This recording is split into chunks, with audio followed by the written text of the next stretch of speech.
जप तप आणि कर्मकांडांपेक्षा दुःखी कष्टी जीवांच्या अश्रू पुसण्यात खरी भक्ती वसलेली असते, कारण निष्पाप मानव सेवा हीच ईश्वराची खरी सेवा आहे. खरी ईश्वर सेवा कोणती? रामपूर नावाच्या एका सुंदर गावात भगवान शंकराचे एक प्राचीन आणि प्रसिद्ध मंदिर होते. त्या मंदिरात एक साधू पुरुष राहत असे.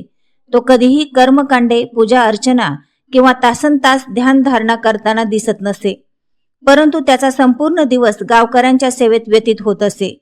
कधी एखाद्या शेतकऱ्याला शेतातील कष्टाच्या कामात हातभार लावणे, तर कधी वृद्ध व्यक्तीला जंगलातून लाकडांची मोळी आणून देणे, आजारी माणसाची शुश्रूषा करणे असो वा लहान मुलांना मायेने शिकवणे.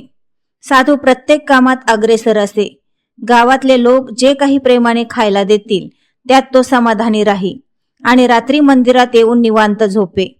एका रात्री साधू मंदिरात झोपायची तयारी करत असताना अचानक मंदिर दिव्य प्रकाशाने उजळून निघाले.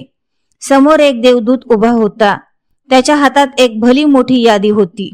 साधूने विचारल्यावर देवदूत म्हणाला, ही अशा श्रेष्ठ भक्तांची यादी आहे ज्यांनी आपले पूर्ण जीवन देवाच्या पूजेत समर्पित केले आहे. मी त्यात तुझे नाव शोधत होतो, पण ते यात नाही. साधू हे ऐकून फक्त मंद हसला आणि शांतपणे झोपी गेला. दुसऱ्या रात्री तोच देवदूत पुन्हा प्रगट झाला. यावेळी त्याच्या हातात एक वेगळीच यादी होती. साधूने कोणतीही उत्सुकता दाखवली नाही.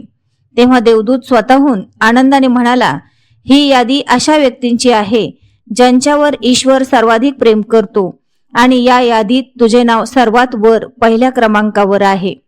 साधूला त्याची निष्काम सेवाभावाची पावती मिळाली होती. मानव सेवा हीच खरी ईश्वर सेवा आहे.